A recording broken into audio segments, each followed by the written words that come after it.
Welcome, sacred beings, sacred souls. Welcome to Sacred HERstory podcast. I am your host, Jennifer Natasia.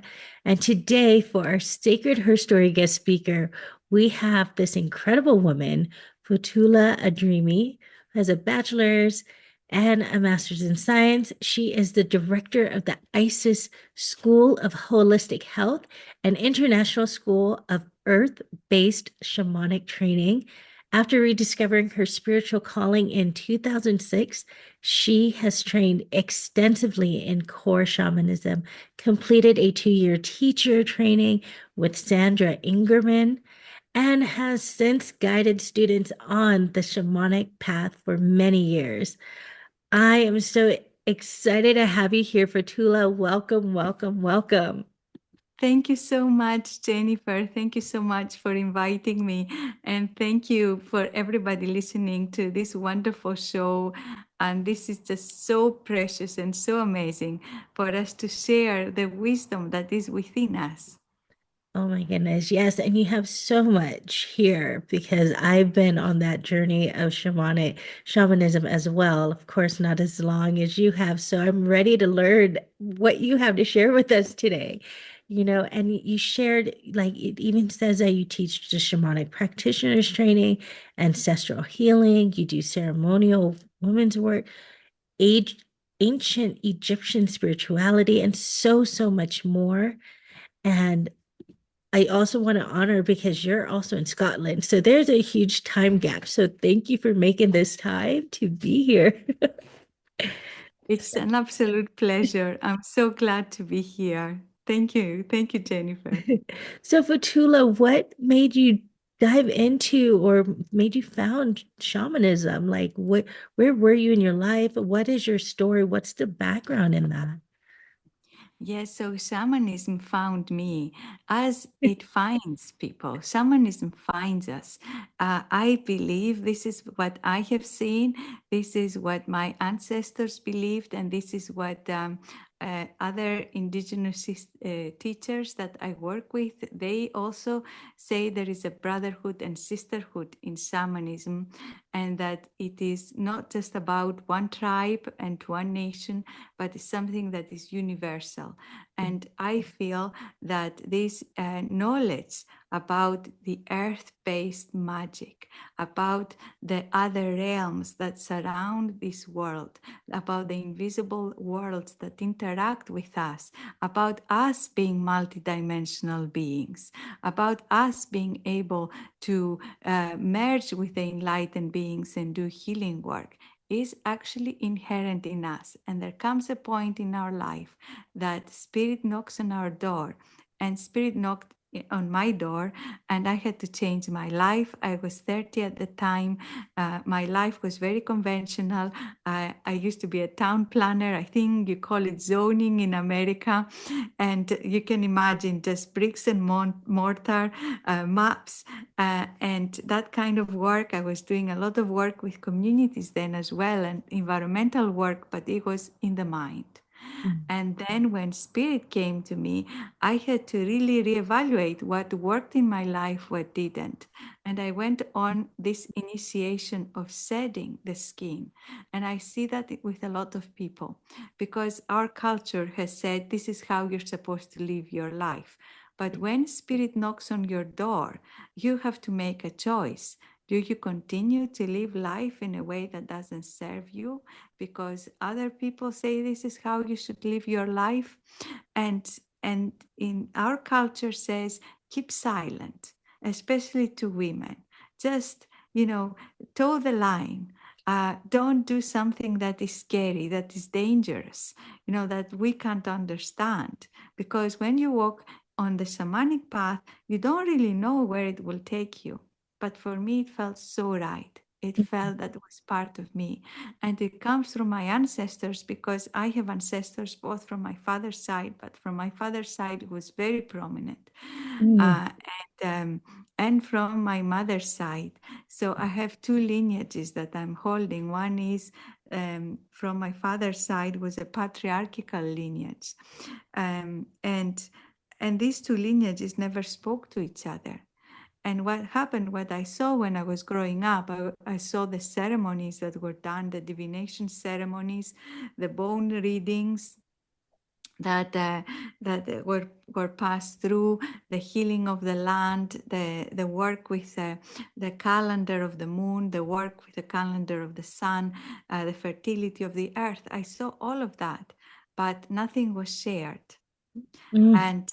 And my great aunts were great extractors. They could extract what we call the badai. They could do healing work. They were had amazing gifts, and they were much more able to communicate this to me. But from my father's side, I tried to learn this, and the response I got was that you are a woman, and we can't transmit the knowledge or the wisdom to you. So that was the response, because the great grandfather had said that it is dangerous, and actually it is unlucky for women to do this kind of work, magical work. In Greece, we don't have the work shamanic. That is, my roots are Greek. So the word shamanic does not exist. It's not a Greek word. We call it magia, and it's what we call shamanism now. It's the same thing, very, very similar thing. Some things, of course, change. It's never exactly the same, because we have a different culture, but it is shamanism. And so what happened to me was, I was fascinated by all of these things as a child, but I was told, you can't do it. This is devil's work. And I was so clairvoyant. I shut everything down. I lived a conventional life that made me so unhappy, because it didn't resonate with the being that was inside. And when the spirit came and I started seeing, this my life is out of balance.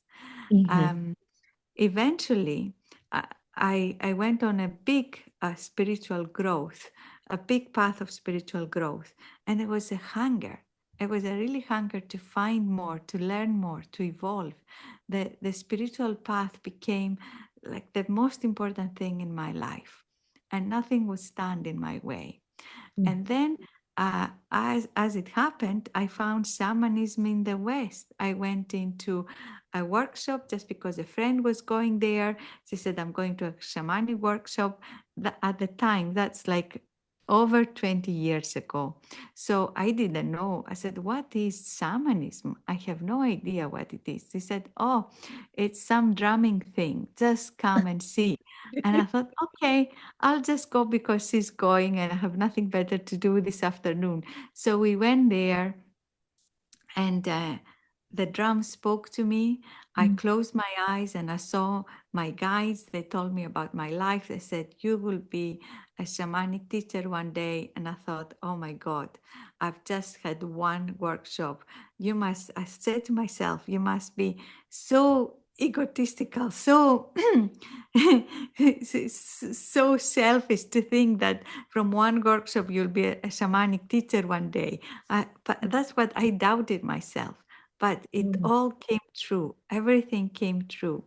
And I went into this huge expansion. I found Sandra Ingerman, who the great thing about her work is that she made it accessible to everyone, Mm. despite of tribe, despite where you come from, whether you're a woman, whether you're a man. And it's open to everybody. And I really learned this art, and I learned it also from my spirits. And then I went and had teachings from Native American teachers, from also from Himalayan teachers. Now I'm working with the apprentice of a Siberian shaman, and we're doing exchanges, because he said, what is your work? What is your lineage? Share with me and I'll share, my work. And we both learn from each other. And I think that is amazing, because there are so many people that say this is the only way, Yeah. or if you have a lineage, this is the only way. And women somehow can share much more. We are so much more curious to say, okay, I have a case. And she said to me, my work with depossession in my lineage can be so onerous. There are so much time you have to spend, and so the ceremonies take for so long. And I said, oh, I know a way that you can do it much better. Well, not better maybe, but much shorter time. You can do this much quicker and still as effective. And we exchanged that knowledge. And she said the next day all her clients came, and they all came for depossession, and it was just this method that I shared with her. And then she shared with me teachings on the drum and the ancestors. And eventually I went to my elders, Jennifer, and I said to them, you know, I've been taught the shamanic way from different people from different places in the world, and you will not give me my family's lineage. You won't give it to me. But and I was quite hurt at the time. Yeah. And again, it was like the words of the great grandfather were, the great grandfather had died in the meantime, but they were still, spoken to me that because you're a woman, this is not appropriate. And even my mother, she's so afraid of all of this, and she said to my dad, for goodness sake, she's doing it anyway. You might as well share with her because she's Mhm. doing it anyway. But it took 2 years. And during these 2 years, I prayed to my ancestral spirits.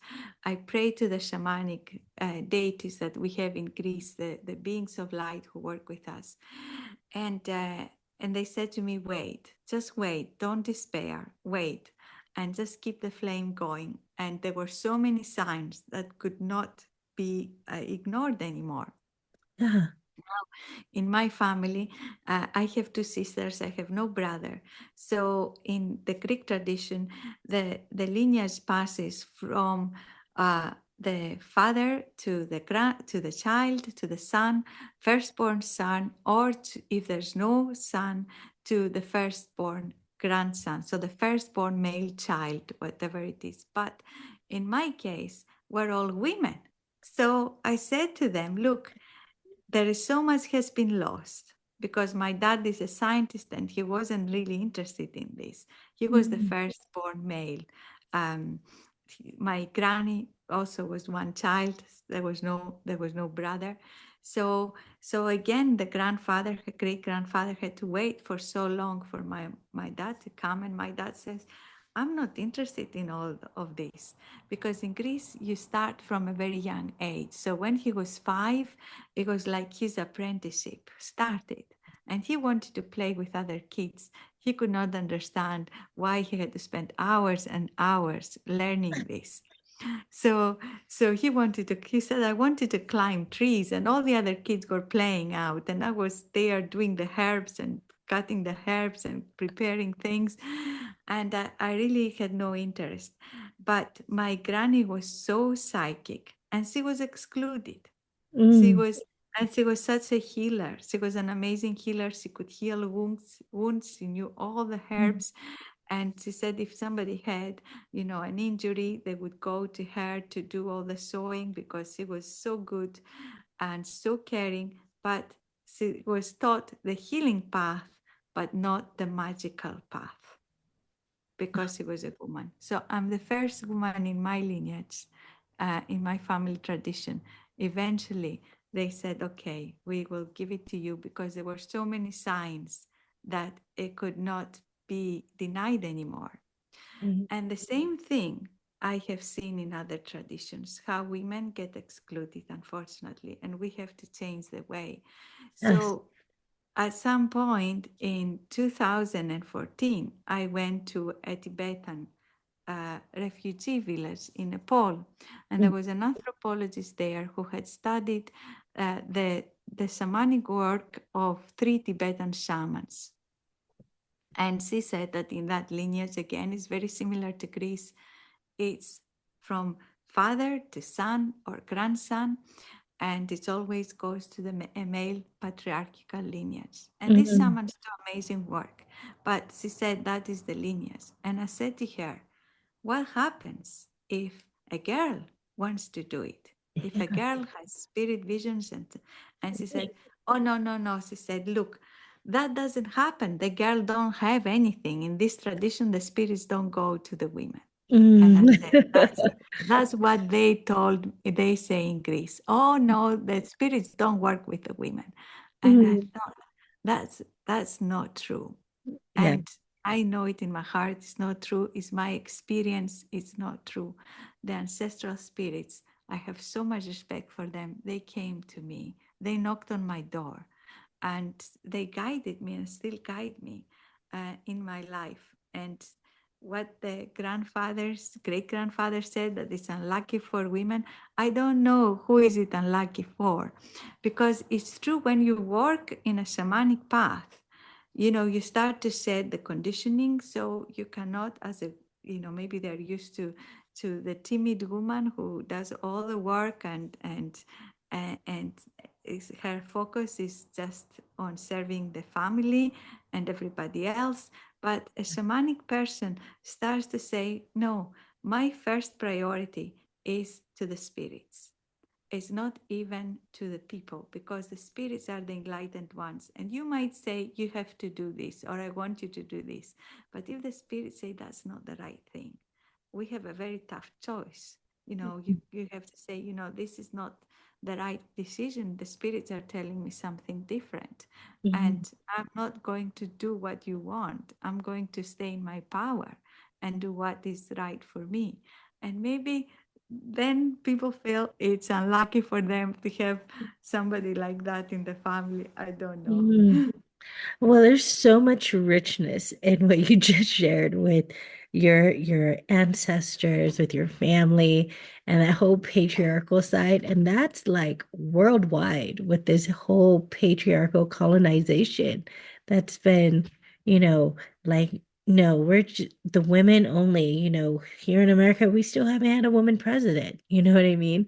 So you see it across the board, and I'm glad that you just continued doing what you're doing.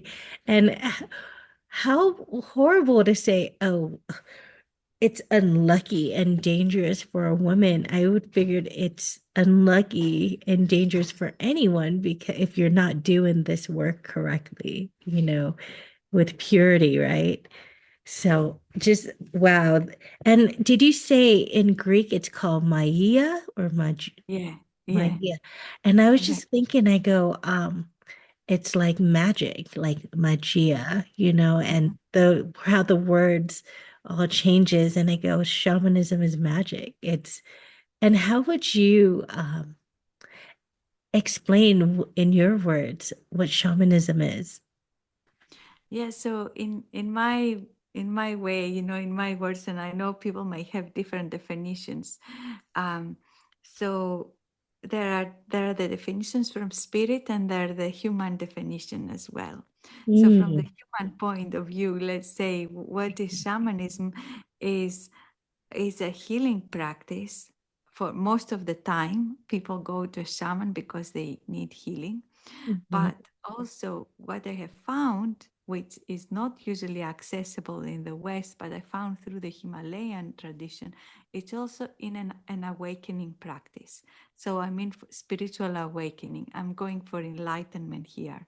So when you do this shamanic work, when you train, when you work with the spirits, you start to shed the old skin, you become so much more aware, and your mhm, spirit becomes active, and you start to access your spiritual power and the power of your guides and teachers of the light, the spirit beings who work with you. So a shaman works with a team of spirits, and you want to work with the good ones. yeah. uh, some people don't, but you would want to work with enlightened beings who work for the highest good, and transcended beings, what we call the compassionate helping spirits. And what the shaman does, one of the things of the characteristics of shamanism is the shamanic flight, that we are able to merge with our spirit guides and travel in different realities, in parallel worlds that are around the earth, in order to find answers, to find guidance, and to find healing, and to find even transformation. and to bring all what we find there, to bring it to our reality here. So it's not about, I don't want this world here is a, earth is a terrible place, I will just go and live in an alternative reality. It's not about that. It's about actually being really rooted on the earth reality, having deep roots so you can fly high, so you can reach the sky. And so the shamanic flight is one of the characteristics. The second thing is that we merge with the spirit guides, and they come and speak to us, speak through us, and do healing through us. So, so these beings are very powerful, amazing spiritual beings. They're transcendent beings, and they use our body, they use our voice, they use our hands, and they do healing work. And the shaman may, as a personality, may not quite know what the spirits are doing. The spirits are well, you might know they're using this extraction method or whatever, you kind of figure it out. But the bigger picture of that is not always communicated. So I have been doing shamanic healing now for almost 20 years. And I can say I have seen some miracles happening in my practice. And I just get so surprised. So sometimes because you think, wow, that was incredible. And I always thank my helping spirit, saying, "Wow, you've done amazing work," because I had situations where people came for a soul retrieval, and I did the work, and then they wrote and said, "Well, I never mentioned the pain I had in my back because I thought that was not part of the session, but it has never come back." Somebody else said, "I had this pain in my knee for 5 years. It disappeared the next day, has not come back." So there are things like that can happen, because in shamanism we say there are sometimes reasons that we experience a physical illness that is linked to a spiritual intrusion in the body. So when you remove the spiritual intrusion, then the body can heal. And it seems that it does. The body does, sometimes instantly. But other times it doesn't, because it's not the intrusion that is the problem, and there is a bigger journey, or yeah, or it's just meant to be. So it's a really really interesting work, and it's every session is different, and every time I teach a course is different. I love this. This is incredible, and I'm glad we're diving into this because it's not really like a known thing. And when people think of shaman, it's like, oh, is that like a scary witch hidden in the mountain or something that's they can, they feel like, oh, it's sacred. But here you're like, you're making it sound like it's accessible to all, you know. And I have a question too, because you said you worked with the Himalayan people from the Himalayas, Tibetan as well. Do you see any similarities, or is it completely different? How would you explain that? Like working with the different people that you've worked with Sandra Ingerman, with all these different people, is there any similarities in it, or is it all very different? How would you explain that? So I see so many similarities, because that's why what I look for. I mean, we can look at something and we can say, oh, it's completely different. And we can look at something and we can see the similarities. So one of the things what was so similar, I explained what we do in Greece to the Himalayan shaman, and he said, "Oh yeah, we do so similar things. We do what you're saying," and especially for the environment. We have a practice where in shamanism in Greece, where we treat the serpentine beings, the snakes, the sacred snakes. We feel they are so important for the land and the keeping of the whole of the land, and also not just about fertility and abundance of the land, but our own life. and we have great respect of the serpentine beings who also exist not just as snakes, but of course snakes are the manifestations in the physical world, but they exist as energies. And we would leave, let's say, a pot of milk outside, and it's very similar in the Himalayan shamanism. They have the nagas, and they work with them for the fertility and well-being of the earth. So there are so many similarities.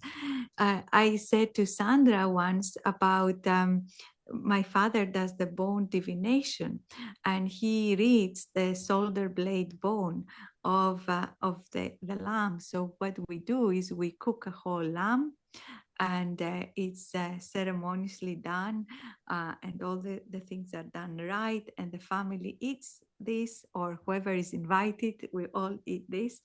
And then my father will read on the bone the future for the next 12 months. So the whole year, the main things will appear on the bone.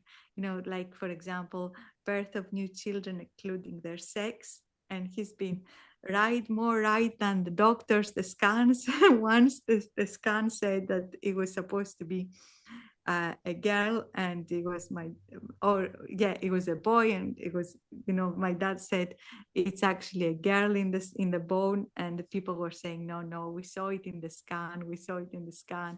And then they phoned up and they said to my dad, you were right, you were absolutely right, he was more right than the scan. So you see the marriages, people leaving, people dying, big changes, whether there will be good financial abundance coming to the people, or whether there would be difficulties, and then you need to do other things to appease the energies, to bring a different future, if possible, if it's at all possible.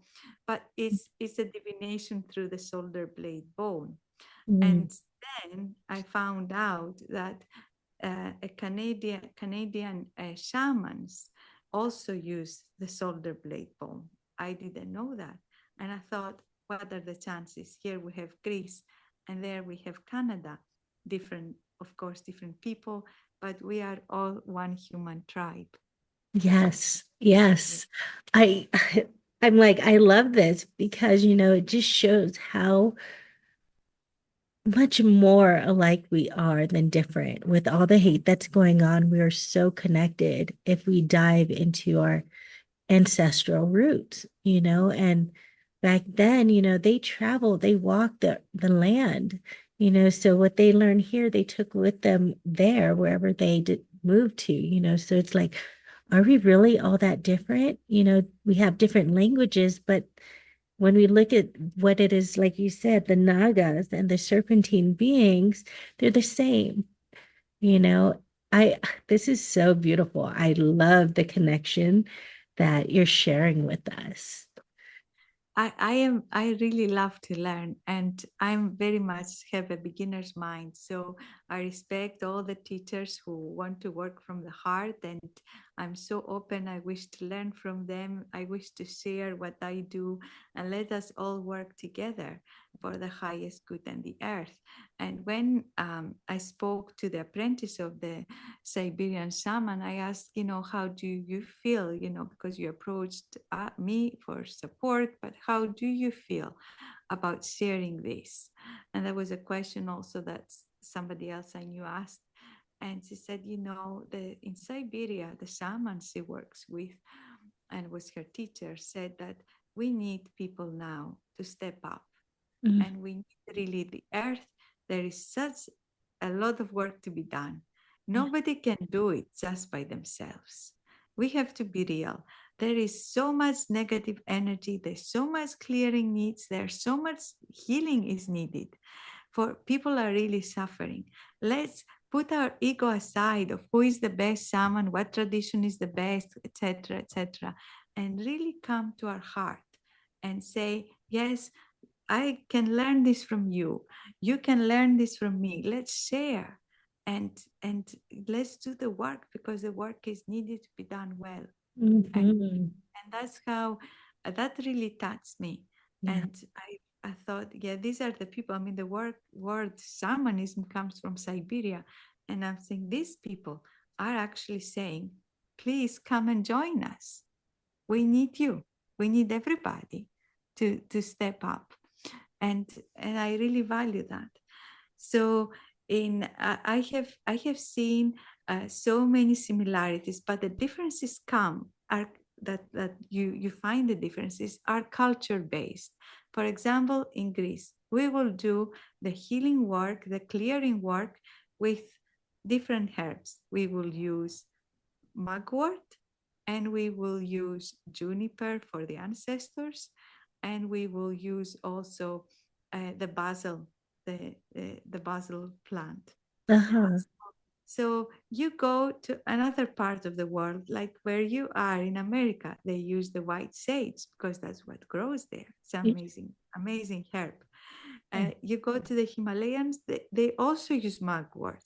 You go to Tibet, they also use juniper, but they also would use, what they call the kusha grass, because that's what grows there. But instead of saying, well, you have to use just this, you just like, no, wherever you are, there are healing plants, there are cleansing plants, that will be growing in that land. Yeah.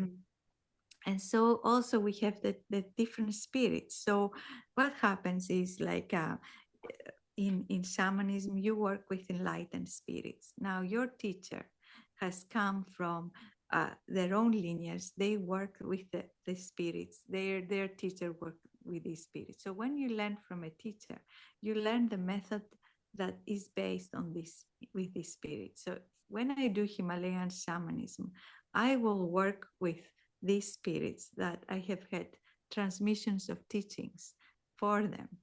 And the spirits I've never seen a spirit that is racist, or it says, because you are not from Nepal or from Tibet, we will not work with you.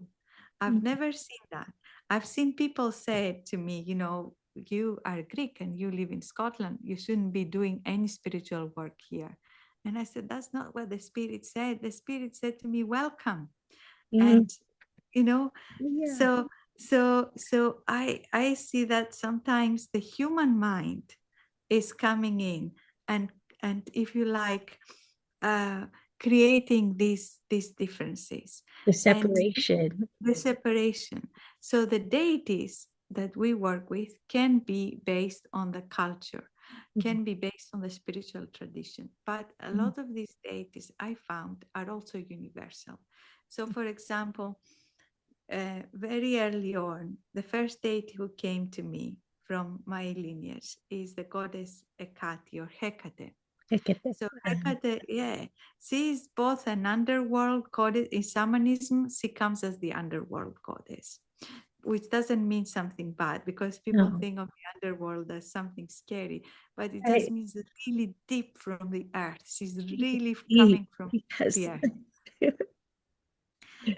Yeah, and then I work with her, and then I went into a workshop that had to do with Celtic shamanism, and the Mm, person there introduced us to the Kalia. And I had a dream that night. I saw the Kalia coming to me, and she said, I'm the crone and I'm the Kalia, but in your land, I'm known as Hecate. So that I'm many the same names. being. Yeah, I'm the same being. I'm still the crown. I'm still the triple goddess. I'm the same being. And I have different names in your country, in your land. I'm called this. And then I did some research, and I found the crown. I found her in Russia as Baba Yaga. I found her as the Kaliach, of course, here in Scotland, Ceridwen in Wales. There's another crone in Italy, Befana or something like that it's called. So, and then we have everywhere in Europe this archetype of the witch with a big nose. and the one tooth, and you know, The crone. the crown that Crone. is so powerful, with a cauldron. And if you go to one of our most sacred sites in Greece, in Delphi, you can still see the cauldron of the crown in the archaeological museum. It still is there, how she was invoked through the waters of the underworld. So there is so much that the ancestors shared. To think that, you know, we were just all isolated people and we never communicated, I don't feel that's true. And I feel that we all have this heritage is in our DNA, that the shamanism is in our DNA. And let's not try and make it exclusive, because I see it, you know, people say, you know, shamans are born in a different way, they think Mhm. differently. It's, I think the shamanic path is there for everybody who Mhm. wishes to do it, because it's in our DNA. I I feel that as human beings, if we wish, if this is something that we are called to do, to step on the shamanic path and to do it well, if we can, then it will be something that can really enrich our life and change the way we perceive the world, we perceive ourselves, and then come into communion with the earth. Because in shamanism, it is very much an earth based spirituality. Everything is alive, even when we think that, my goodness, the trees, the grass, the flowers, the stones, they all have spirit. The animals, the birds, they communicate with me. And in about a month's time, I'm doing this medicine walk. It's a ceremony that is a lot involved. It's really, you know, so involved. And we start at sunrise and finish at sunset. And in Scotland, sunrise now or in June is very early, and sunset is late. And every time, you know, we have to do so much preparation. And I think, why on earth am I doing this? This is a ceremony where we cross a threshold and we walk in nature as a spirit. And Mhm. the earth is the initiator. The earth initiates us into the path. So whatever happens during this walk, whatever animals come to us, whatever the trees speak, whatever wherever we feel to sit down, whatever are the omens that we notice, are part of an answer that comes to us. So every time I think, oh goodness, that's such a big ceremony. Why on earth am I doing this? And at the end of the ceremony, I think this is so important. This is really important. Oh my goodness, so much good stuff. So, for anyone who's listening who wants to learn more about your work, what offerings do you have and where can they find you? So the easiest way is to go on the website. It's the IC School of Holistic Health.com, and you will find our programs there. So I teach from the introduction to shamanism, the practitioner program. I also teach a non-practitioner program, the Earth Mhm. Shamanic Apprentice.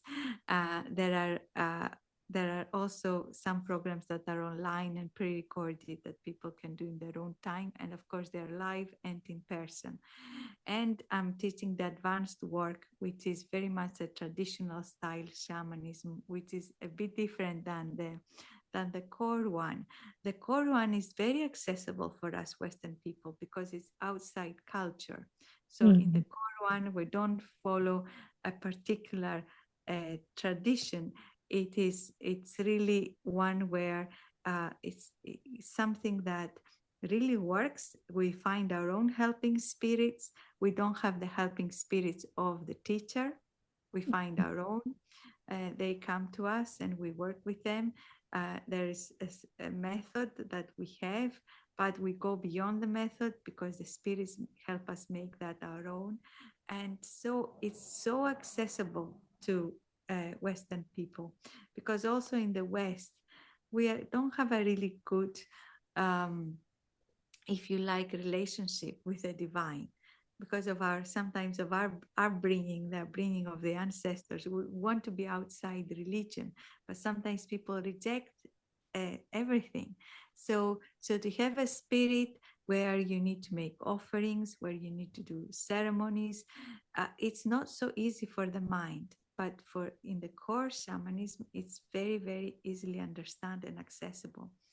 And the shamanic ceremonies that are traditional take a long time. People have to get used to first to say, okay, I can do a 2 hour session. I can do, maybe, okay, stretch it to 3 hours, but, I can't you can't ask me to do 2 days of ceremony. This is too much for me.